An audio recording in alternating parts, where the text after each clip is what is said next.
हम लोग बाल कृष्ण भट्ट द्वारा रचित बातचीत को पढ़ रहे थे, जिसका हम लोग एक्सप्लेनेशन भी पढ़ चुके थे और इसका जो वीवीआई ऑब्जेक्टिव क्वेश्चन था वो भी आप लोग को इस चैनल पर हम डाल दिए थे। और आज हम लोग जो बातचीत का इम्पोर्टेंट क्वेश्चन आंसर है, सॉल्यूशन है, उसको हम लोग करेंगे, क्योंकि बहुत से बच्चों तो आसानी से कर लेते हैं लेकिन कुछ बच्चों को इस तरह के क्वेश्चन में प्रॉब्लम होता है। तो इसलिए आज हम बातचीत का सॉल्यूशन आज हम लोग कवर करेंगे। तो चलिए हम लोग शुरू करते हैं। इसमें 4-5 क्वेश्चन को हम शामिल किए हैं जो काफ़ी ज़्यादा हेल्पफुल है और इस तरह का कई बार क्वेश्चन को बिहार बोर्ड के द्वारा पूछा गया है। मेरा मुख्य जो टारगेट होता है बिहार बोर्ड होता है, ताकि किस तरह के क्वेश्चन को हम कवर करें ताकि स्टूडेंट को फ़ायदा हो, ताकि उनको बोर्ड एग्जाम में अच्छा मार्क्स आ सके। तो ज़्यादा हम डिले नहीं करते हैं, शुरू करते हैं। अगर हम में वाक शक्ति न होती, अगर हम में वाक शक्ति न होती तो क्या होता? वाक शक्ति यानी बोलने की शक्ति। यदि हम लोगों में बोलने की शक्ति न होती तो क्या होता? गौर करके सोचिए, बोलने की शक्ति न होती तो क्या होता? सिंपल सा आंसर है, अगर हमें वाक शक्ति न होती तो यह समस्त सृष्टि, सृष्टि यानी दुनिया, गूंगी प्रतीत होती। अगर कोई बोलता ही नहीं, बोलने की शक्ति ही नहीं होता तो समस्त दुनिया कैसा होता? गूंगा होता। सभी लोग चुपचाप बैठे रहते हैं। हम जो कुछ बोलकर सुख और दुख का अनुभव करते हैं, वाक शक्ति न होने के कारण हम वो कर नहीं पाते। जैसे हमारे अंदर कोई सुख रहता है, दुख रहता है, मन में किसी तरह का विषाद भरा होता है, तो जब हम लोग बोलते हैं, किसी से बात करते हैं, तो बात के जरिए जो हमारा सुख दुख होता है वो भाव बन करके निकल जाता है। इस चैप्टर में ही बताया हुआ है। तो बोलने का शक्ति जो है, जितने भी हमारे पास शक्ति हैं उसमें सबसे ज़्यादा महत्वपूर्ण बोलने की शक्ति है, देखने की शक्ति है। बातचीत के संबंध में बेन जॉनसन और एडिसन के क्या विचार हैं? बातचीत के बारे में बेन जॉनसन और 2 लोग थे एडिसन, और दोनों के बारे में इस चैप्टर में जिक्र किया हुआ है। तो बातचीत के संबंध में बेन जॉनसन और एडिसन के क्या विचार हैं? चलिए चलते हैं। तो बातचीत के संबंध में बेन जॉनसन का यही राय है कि बोलने से ही मनुष्य के रूप का पता चलता है। तो बातचीत के संबंध में बेन जॉनसन का विचार है कि बोलने से ही मनुष्य के सही रूप का पता चलता है। अगर मनुष्य चुपचाप रहे तो उसके गुण तथा अवगुण यानी दोष का पता नहीं चल पाएगा। सच है जी, अगर कोई बोलेगा ही नहीं तो उसके अंदर क्या गुण है, क्या दोष है, कैसे पता चलेगा? यानी कि बोलने से मनुष्य के अंदर के गुण दोष का पता चलता है। एडिसन का राय है कि असल बातचीत सिर्फ 2 व्यक्तियों में हो सकती है। तो एडिसन का विचार था कि जो असल बातचीत होता है सिर्फ 2 व्यक्तियों में होता है, और 2 लोग होते हैं तभी अपना दिल खोलते हैं। इस तरह से चैप्टर में आपका आया हुआ था, जिसका तात्पर्य यह हुआ कि वो एक दूसरे से दिल खोल के बात कर सकते हैं। अगर वहाँ कोई तीसरा व्यक्ति आ जाता है तो उसे दिल की बात खुला नहीं कर पाते हैं। 2 लोग रहता है तो दिल की बात करते हैं, तीसरा जैसे ही आता है दिल की बात नहीं कर पाते हैं, या तो बात को बदल देते हैं, या जो आता है उसको मूर्ख अज्ञानी समझ बैठते हैं। तो ये बेन जॉनसन और एडिसन के यही विचार थे कि असल बातचीत सिर्फ 2 व्यक्तियों में होता है। एडिसन का था, और बेन जॉनसन का मत था कि बोलने से ही मनुष्य का सही साक्षात्कार होता है, यानी कि उसका गुण दोष का पता चलता है। इस तरह से दूसरा क्वेश्चन भी कंप्लीट हुआ। आर्ट ऑफ कन्वर्सेशन क्या है? Art of conversation, art means दरअसल इंग्लिश का शब्द है। आर्ट जो है इंग्लिश का शब्द है और कन्वर्सेशन भी इंग्लिश का शब्द है। तो आर्ट ऑफ कन्वर्सेशन का मतलब हो गया कला। किसका? कन्वर्सेशन, कन्वर्सेशन का कला, यानी कि बोलने की कला क्या है। इसके बाद से ही पता चल रहा है कि बोलने की कला क्या है, आर्ट ऑफ कन्वर्सेशन क्या है। तो कह रहा है कि यह बात करने की एक कला है।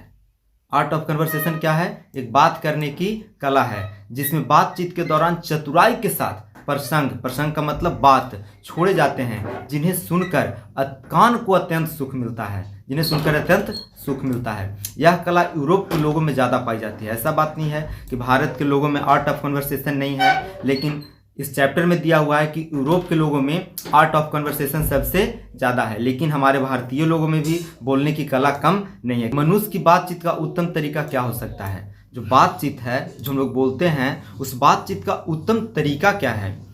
इसके द्वारा वह कैसे अपने लिए सर्वदा नवीन संसार यानी कि नया संसार की रचना कर सकता है।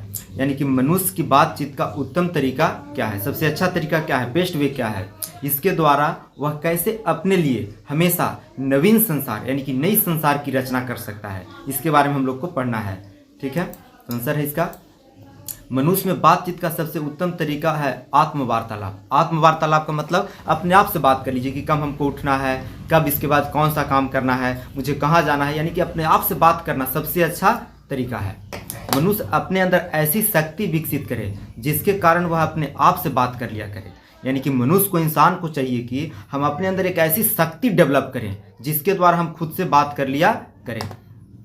आत्मवार्तालाप इसलिए जरूरी है ताकि क्रोध पर नियंत्रण पाया जा सके। क्रोध यानी कि जब खुद से बात करेंगे तो इसके जरिए हम लोग क्रोध, एंगर पर कंट्रोल कर सकते हैं जिससे दूसरों को कष्ट न पहुंचे, क्योंकि हमारी भीतरी मनोवृत्ति नए रंग दिखाया करती है। हमारे अंदर तरह तरह के रंग चला करती है और जो बातों के जरिए बाहर निकल करके आती है वह हमेशा बदलती रहती है। इंसान को चाहिए कि वो अपने जिह्वा पर काबू रखे। जिह्वा यानी कि जीभ पर काबू रखे। बोलने से पहले हम क्या बोल रहे हैं बहुत सोच विचार करके, तौल करके ही शब्दों को बोलना चाहिए तथा अपने मधुर बांधनी से दूसरों को प्रसन्न करें। हमेशा हम सबों को ऐसी बोलनी चाहिए जिससे जो हम सुन रहा है वो प्रसन्न हो जाए, न कि आपके बातों को सुन करके वो दुखी हो जाए। ऐसे भी इस दुनिया में दुख की कमी नहीं है, तो फिर अपनी बोली के जरिए दूसरों को दुख क्यों पहुंचाना।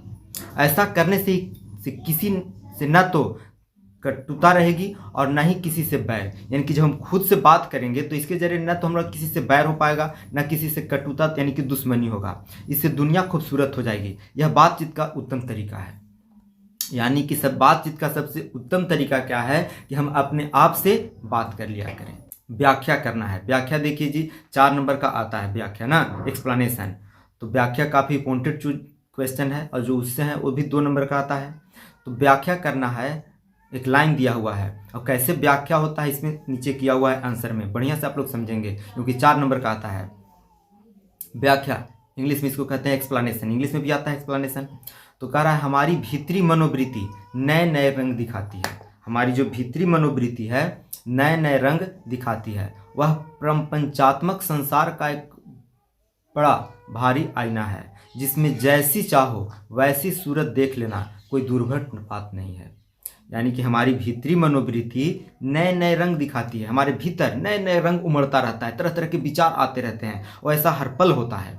वह पंचात्मक संसार का जो संसार है, दुनिया है, उसका एक भारी बड़ा आईना है जिसमें जैसी चाहो वैसी सूरत देख लेना कोई दुर्घट बात नहीं है। ये जो लाइन है इस लाइन का क्या करना है, व्याख्या करना है। जब हम लोग व्याख्या करते हैं तो सबसे पहले तो अभी यहाँ पे मान लीजिए कि हम बातचीत से पढ़ रहे हैं तो दिया गया पंक्ति बातचीत से ही होगा, लेकिन एग्जाम में जब आता है तो वहाँ पे समझने में काफ़ी ज़्यादा दिक्कत होता है कि जो लाइन दिया गया है किस चैप्टर का है, क्योंकि व्याख्या आप तभी कर पाएंगे क्योंकि आपको पता होना चाहिए कि किस चैप्टर से है, उसका लेखक क्या है, क्योंकि देना होता है। तो चलिए हम दिखाते हैं कैसे व्याख्या किया जाता है। देखिए व्याख्या किया गया है। प्रस्तुत पंक्ति बाल कृष्ण भट्ट द्वारा रचित बातचीत शीर्षक से लिखी है। सबसे पहले आपको लाइन को पता करना होगा एग्जाम में कि जो हम चैप्टर किस चैप्टर से लिया गया है, जो क्वेश्चन दिया हुआ है, क्योंकि लिखना होता है तभी आपको नंबर मिलेगा। तो कह रहा है प्रस्तुत पंक्ति बाल कृष्ण भट्ट द्वारा रचित बातचीत पाठ से ली गई है, शीर्षक से ली गई है। मनुष्य की भीतरी मनोवृत्ति यानी कि भीतर का मनोदशा प्रत्येक क्षण नए नए रंग दिखाती है, अर्थात उसमें नए विचार आते रहते हैं और हमेशा होता है। जब हम लोग सोए भी रहते हैं तो कुछ न कुछ नींद में हम लोग सपना देखते ही रहते हैं, विचार आता ही रहता है, क्योंकि इंसान को विचारों पर नियंत्रण नहीं है। हमारे जो ऋषि फकीर हैं उन लोगों का शायद नियंत्रण है।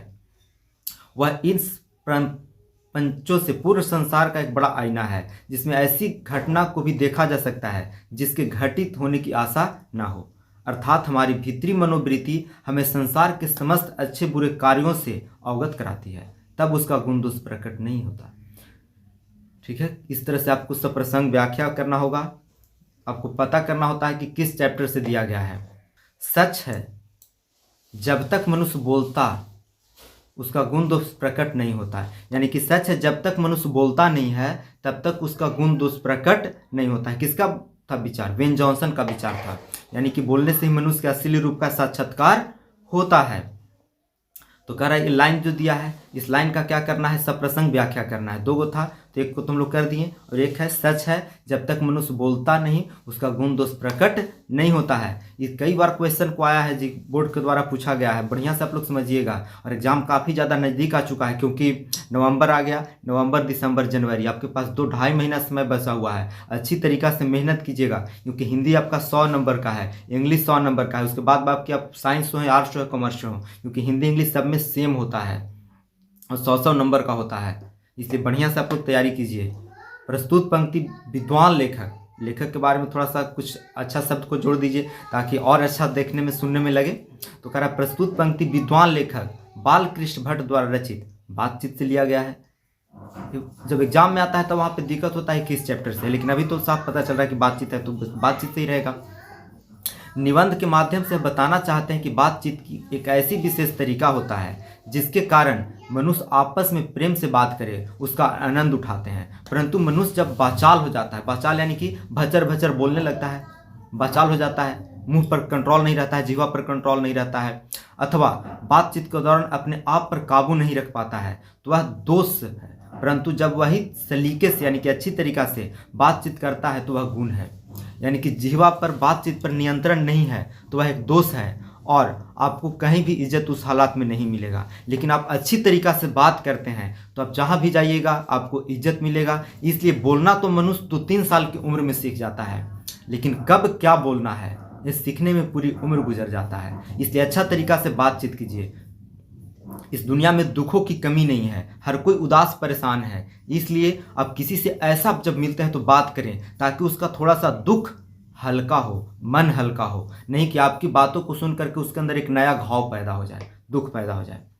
परंतु जैसे ही कुछ बोलता है उसका वाणी के माध्यम से उसके गुण और दोष प्रकट होता है। यानी कि जब हम बोलते हैं तो हमारे अंदर क्या गुण है क्या दोष है प्रकट होता है। बातचीत शीर्षक का जो है कहानी का सारांश लिखना है, अथवा बातचीत निबंध में निहित विचारों को स्पष्ट करें। सारांश आता है और इसमें पूरा सारांश है, हम पढ़ते जाएंगे। और इसका अगर पीडीएफ चाहिए तो पीडीएफ मेरे पास है। ऐसे तो हम कुछ ग्रुप है जिसको हम जानते हैं, वहाँ पे अपने से हम ग्रुप में डाल देते हैं ताकि स्टूडेंट को फ़ायदा हो। लेकिन कोई वैसा स्टूडेंट मेरा वीडियो को देख लेता है जिसके पास मेरा ग्रुप से जुड़ा हुआ नहीं है तो मुझे बेशक नंबर करें, हम व्हाट्सएप नंबर दे देंगे इसी पर स्क्रीन पर, आप लोग उस पर मैसेज करेंगे, ठीक है। बालकृष्ण भट्ट आधुनिक हिंदी गद्य के आदि निर्माताओं और उन्नायक रचनाकारों में से एक हैं। बालकृष्ण भट्ट बातचीत निबंध के माध्यम से मनुष्य को ईश्वर द्वारा दी गई अनमोल वस्तु वाक शक्ति का सही इस्तेमाल करने को बताते हैं। इस चैप्टर में यही बताया गया है कि हम लोग को सही से बात कैसे करना है, इसी पर पूरा चैप्टर ही है और एक ललित निबंध है। वे बताते हैं कि यदि वाक शक्ति मनुष्य में ना होती तो हम नहीं जानते कि इस गूंगी सृष्टि का क्या हाल होता। अगर वाक शक्ति, बोलने की शक्ति नहीं होती तो दुनिया कैसी रहती गूंगी, और गूंगी सृष्टि का क्या हाल होता। सब लोग मानो लुंज पुंज अवस्था में कोने में बैठा दिए गए होते हैं। बातचीत के विभिन्न तरीके भी बताते हैं। यथा घरेलू बातचीत मन रमाने का ढंग है। वे बताते हैं कि जहां आदमी की अपनी जिंदगी मज़ेदार बनाने के लिए खाने पीने, चलने फिरने आदि की जरूरत होती है, वहाँ बातचीत की भी अत्यंत आवश्यकता होती है। और घरेलू बातचीत क्या है? मन रमाने का ढंग है। जिस तरह से हम लोग को चलना फिरना, उसी तरह से बात करना भी बहुत ज़्यादा जरूरी है। जो कुछ मवाद या धुआं से मतलब है दुख दर्द जमा रहता है, वह बातचीत के जरिए भाव बनकर निकल जाता है। इससे चित्त हल्का और स्वच्छ हो परम आनंद में मग्न हो जाता है। यानी कि किसी तरह का हमारे अंदर दुख रहता है, और सच है किसी के पास जाइए जो आपके अपना हो, उससे अपना दुख को बताइए तो मन थोड़ा सा हल्का होता है। वैसे तो किसी को दुख बताना नहीं चाहिए, क्योंकि हम किसी को दुख अपना बताते हैं तो अधिकतर लोगों को फर्क नहीं पड़ता है कि आप किस दुख में हैं। और कुछ लोग वैसे होते हैं जो हमारी दुखों से मजा लेना चाहते हैं, इसलिए अपनी दुखों को कभी किसी के सामने बताना नहीं चाहिए। बातचीत का भी एक खास तरह का मजा होता है, और जिसको इसी चैप्टर में था, जिसको बातचीत की लत लग जाती है। मुझे तो तोरी लत लग गई ना, तो जिसको बातचीत की लत लग जाती है वह घंटों पहर बात करता रहेगा, अपना बड़ा से बड़ा हर काम को खर्च कर लेगा, लेकिन बातचीत के मजा को खोना नहीं चाहता है। बेन जॉनसन का कहना है कि बोलने से ही मनुष्य का रूप का साक्षात्कार होता है, यानी कि उसके गुण दोष पता चलता है। वो कहते हैं कि 4 से अधिक की बातचीत तो केवल राम रमोल कहलाएगी। असल बातचीत 2 लोग में होता है, लेकिन 4 से अधिक लोगों का जो बातचीत होता है राम रमोल, बस ऐसे ही हालचाल के लिए, उसमें कोई संजीदगी नहीं होती है। फिर कहते हैं कि यूरोप के लोगों में बातचीत का हुनर है, जिसे आर्ट ऑफ कन्वर्सेशन, इंग्लिश का शब्द है, बोलने की कला कहते हैं। इस प्रसंग में वैसे चतुराई से प्रसंग छोड़ते हैं, ऐसी चतुराई से बात करते हैं जिससे कान को सुन अत्यंत सुख मिलता है। हिंदी में इसका नाम सुहद गोष्ठी है, यानी कि आर्ट ऑफ कन्वर्सेशन का हिंदी नाम है सुहद गोष्ठी। बालकृष्ण भट्ट बातचीत का उत्तम तरीका यह मानते हैं कि हम वह शक्ति पैदा करें कि अपने आप से बात कर लिया करें। इस तरह से इस चैप्टर का सारांश था। इसका इंपॉर्टेंट क्वेश्चन 5-6 हम किए इसमें कवर, और इतना आप कर लीजिएगा। तो इसी तरह का क्वेश्चन आता है, इससे अलग आपको आएगा नहीं। इसका ऑब्जेक्टिव भी कर दिए हैं, इस चैप्टर का पूरी तरीका से एक्सप्लेनेशन भी कर दिए हैं। तो बातचीत मेरा खत्म हो गया।